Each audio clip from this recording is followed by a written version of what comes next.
Tonight, no plans to scrap JSS, SS education.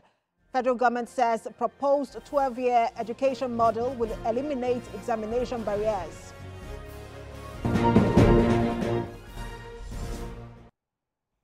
Independent National Electoral Commission recommends a special court for electoral offenders.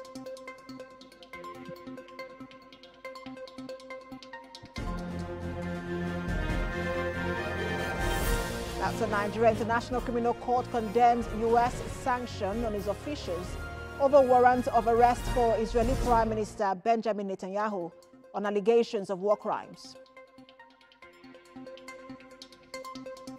And in sports, Manchester United head coach Ruben Amorim warns they are fighting to keep United job ahead of Leicester FA Cup clash.